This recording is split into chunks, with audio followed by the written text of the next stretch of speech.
All right, FightHype.com here with my man Nico Ali Walsh. Yes. Nico, man, what did you think of the guy? It looked like he did make it last second for the face-off. He made it. Yeah. Thank God he made it. You know, if God forbid if he were to not show up and this fight were to be canceled for me, I would lose my mind.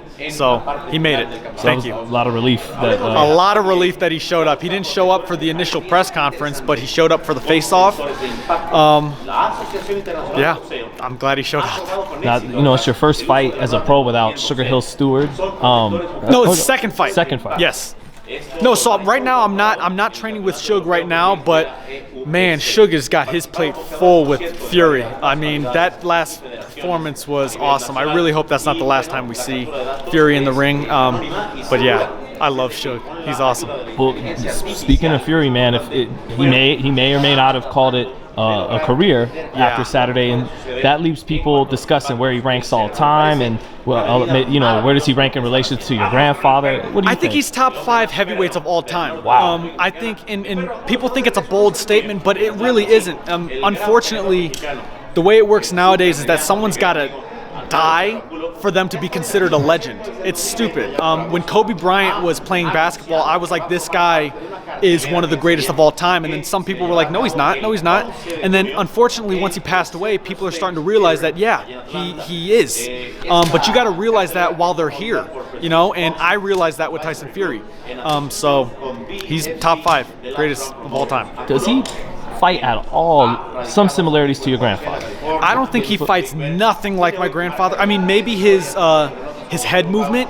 He's very, very good with his movement, especially for his size, but he's got his own style completely, unlike any other fighter I've ever seen. Yeah, and for the main event, man, Saturday night, Valdez and Stevenson. Actually, Shakur was wearing Ali. Yes, on his, he's been wearing that. I see him in the gym all the time, and he's always wearing Ali stuff. And he was passing by, and he was shouting Ali, Ali, and that's awesome to see that he supports my grandfather. He's a cool dude. He puts in the work.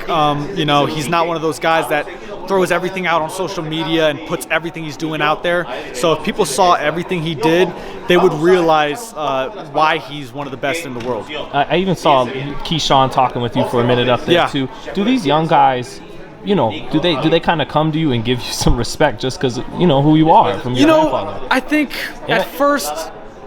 Now I'm speaking for myself here. I think a lot of them maybe didn't like me. They assumed that I was going to be probably like, however, because of the name, whatever. But nose in the air, after I fight, nose in the air, that kind of thing. But after I fight and they see how hard I work in the gym, I think they do have a level of respect for me now. And Keyshawn is a ridiculously amazing fighter. So, you know, he's the co-main for this fight, and that's what makes this night so hyped and so packed, because you got fighters like him and Stevenson fighting, and it's going to be a great night of boxing. Who's some of the guys, some top-level guys you got to work with and spar with out in the top-ranked gym and elsewhere? Well, I worked with some super high-level guys, but I didn't.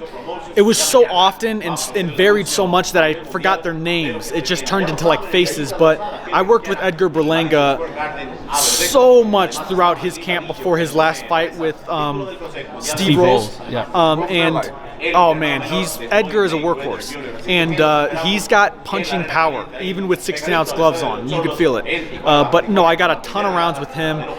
His dad, his team are awesome people. So it's another thing. Like, you got someone like that who's respectable and puts in the work, and you can't do anything but respect them. Do you feel like your punch is the right hand? I mean, obviously you want to master every shot, but as of now, I used to think my punch was the right hand, but then my last fight, I knocked him down both with the left hook both times. So I want to think that I got power in both hands, but you know, we'll see. I got to start throwing different punches. Do you have a prediction for the main event? Do you have a winner? I think if it goes the distance, Stevenson will win. But Valdez has punching power with either hand, one punching power. So, I mean, if he lands a punch, it'll hurt anybody. So we'll see. Piggyback off the predictions, man. We got a couple of good fights coming up soon as well. Yes. We got Devin Haney and Cambosis. Ooh, man. That is an awesome fight. You know, Cambosis is ridiculously talented, but I've known Devin and his family for a while, and this is something that he's been working towards for the longest time. So I think that'll be a great fight, but I think Devin will win that one. How about Tank and Rollies? I think Tank's got that one. But, you know, Rolly could show up and shock the world, and all power to him if he does that. We have, actually, next week we have Canelo. The greatest fighter of my era, yes. I think Canelo's got that fight down packed. And I just think no one beats Canelo, not right now. And I personally have one more for you. That's Castano and Charlo. That's another tough fight, but I do think Charlo wins that one.